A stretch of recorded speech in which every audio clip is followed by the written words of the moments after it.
Hello everyone.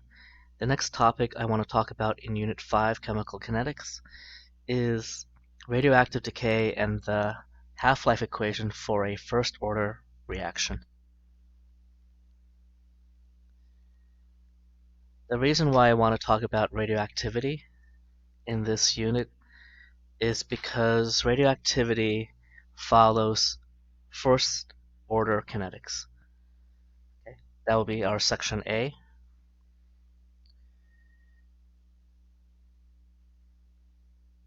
Radioactivity usually follows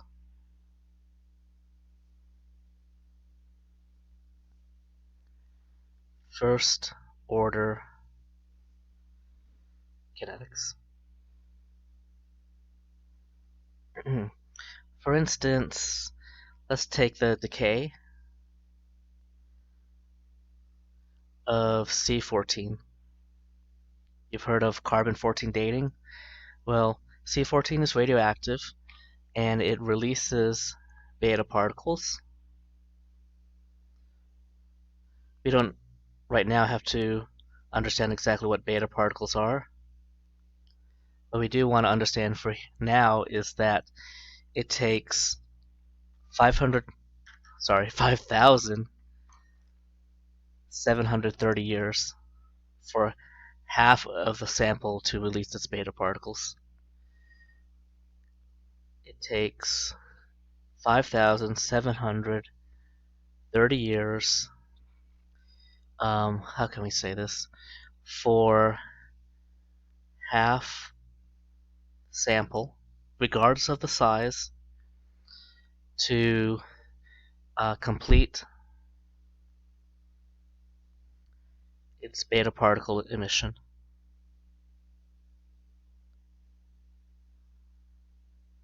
Basically, that's how long it takes for half of the sample to become non-radioactive. And it's independent of the size. So whether you have 1 gram or whether you have 10 kilograms, it takes this much time for half of it to expend its radioactivity. If we graph this, let's make this graph. I'm going to make it kind of big. And you start out way up here. And let's say that is, and that is the original amount, y. And you have decay.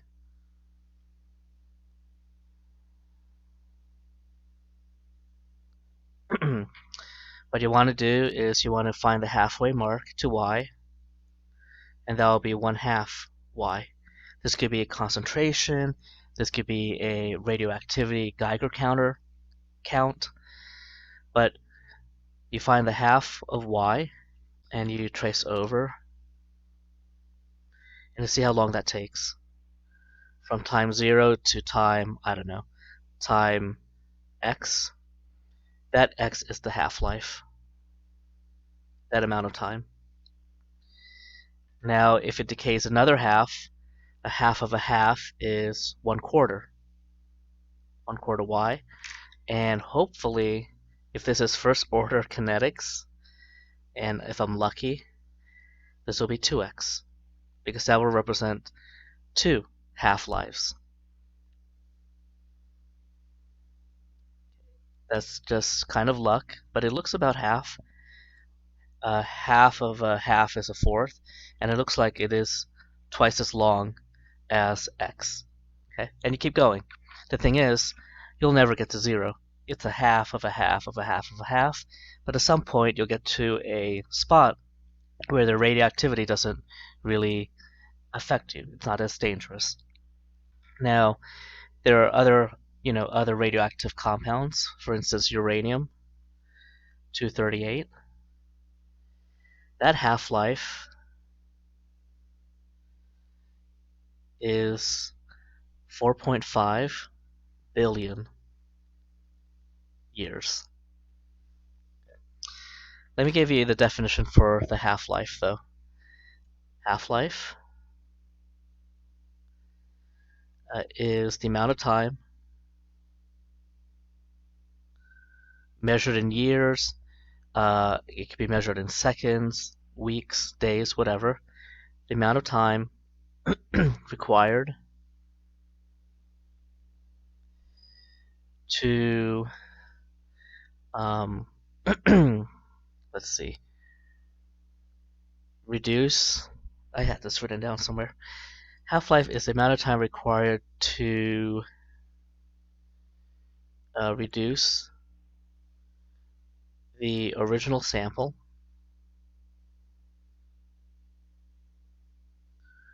to 1/2. Not the most elegant statement, but I think you get the point. The symbol for half-life actually is T with a subscript 1/2, so that's half-life. And again, T 1/2 equals 5,730 years for carbon 14 to release its beta particle, or release a beta particle. Okay, that's all I need to say about radioactivity. Just remember that it usually follows first order kinetics. That's a lot of information right there, because we have gone through several reactions that point to first order kinetics. We have the rate law, and we have the integrated rate law. So for part B, let me derive the half-life equation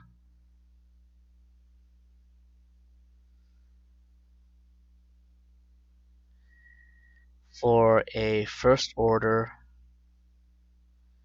reaction or process.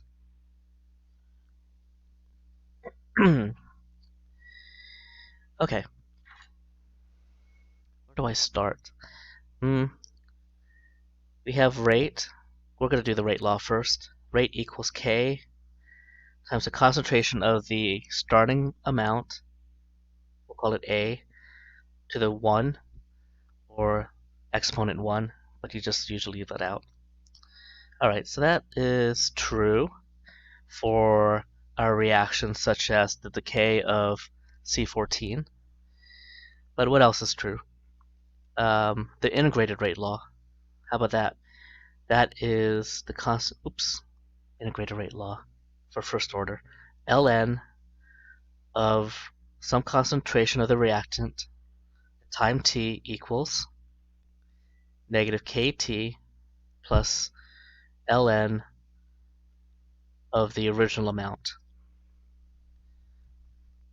First order, and this is first order integrated rate law. Okay. It doesn't matter what amount you start out with. When you lose half of it, or when half of it decays, or when half of it loses its radiation, you have, at that half-life, 50% of what you originally started out with. So, why don't we just say make the original equal 100. Okay, that's arbitrary. And then make that concentration at time t equal 50. So it's going to be 50 when? At t half-life. When t equals the half-life. What are we going to do? We're going to calculate for the half-life. Okay. So if we plug in those numbers, we get ln of what? ln of 50 equals negative k t plus ln of ln of 100. Don't use brackets. Brackets means concentration. But now we're actually plugging in a number, 100. Well, what can we do? We can do ln of 50 minus ln of 100 equals negative kt, right? We could calculate the number, but I would rather, I think, take the ratio. So, actually, I want to get rid of this negative sign. Oh, how about this? ln, I'm doing this a long way, I apologize, over negative k equals t. So that t will equal the half-life. Oh, this is really the long way. The thing is, when you have ln of x minus ln of y, if you take the negative of that, then you reverse these two. So what am I doing? I'm pulling this negative out in front, is what I'm doing. And now, when it's pulled out in front, you actually have ln of 100 minus ln of 50 over k equals t. Totally apologize, this is such a long way. This is ln of 100 divided by 50 over k equals t. So that's ln of 2. ln of 2 over k equals t. I can't believe I did it this way. And the ln of 2 equals 0.693. 0.693. T of 1/2 equals 0.693 over k. That is finally the half-life equation. Right there. That's going to be on the equation sheet. Let me rewrite this on the next page, and let me discuss a little bit about this equation. It's a very interesting equation because you notice that the concentration of A is not in it. This is the half-life equation for a first order reaction. I'll write it again. T 1/2 equals 0.693, but that came from ln of 2 over k. If you know the half-life, you can calculate k. Or if you know the k, you could calculate the half-life. And what we notice here that it is independent of the concentration of A. It doesn't matter where your starting point is. Independent of concentration of A, and you can even say concentration of A, well, concentration of A initially, but concentration of A at any point. It doesn't matter. The half-life was constant for a first order reaction.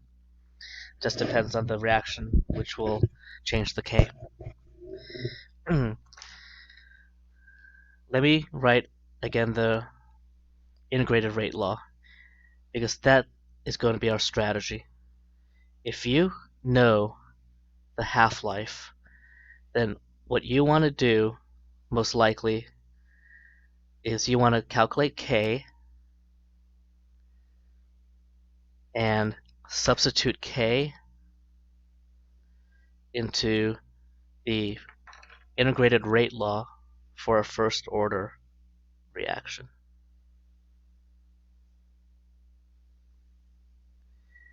Because then, at some point, probably the question is going to ask you, how much of this do you have left? At a certain time, if there's a half-life of whatever seconds or whatever years. Okay. Let me, for part C, give you an example. Decomposition. It doesn't have to be radioactivity. It could be any reaction that has first order kinetics. So decomposition of SO2Cl2, and this is going to be a problem example. So example is this. For this reaction, SO2Cl2 gas going to, oh gosh, I wrote this down also. SO2 gas plus Cl2 gas decomposition. We'll say that it's a first order with respect to the starting material, SO2Cl2. Okay. The question is, if the half-life is, and actually I'm making this up, it really depends on the temperature, but I don't know. Let's go in seconds, let's say 300 seconds. 300.0 seconds.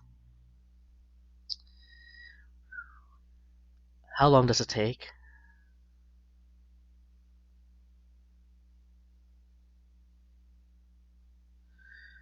For 10% of the SO2Cl2 to decompose. And I believe that's all the information you need to solve this problem. Because, let me double check that. Because the half-life is independent of the starting amount. Do you want to give this a shot before I show you how I would do this? Go ahead and pause and get something down on the paper. Pretend this is an actual exam problem. You want to get, if you can't get it all, try to get at least partial credit. Okay, this is what I would do. It's a half-life problem, and I know the equation's T1/2 equals 0.693 over K. And it's first order, so we're allowed to use this equation. And I notice that, oh, they gave us half-life. I don't know if we have to know K, but let me calculate that. Let me see if this gets me at least some partial credit. 300.0 seconds. Now keep in mind the units. 0.693 over K. So this is great because K equals 0.693 over 300.0 seconds. And look, seconds is in the denominator. For a first order reaction, the units of K is 1 over S, because that will give me molarity over S for the rate. Anyway, what is the K? 0.693 divided by 300. 0.00231 inverse seconds. Good. I use that piece of data. They want us to figure out a time. So time in most likely seconds now, because our half-life was in seconds, for 10% of the SO2Cl2 to decompose.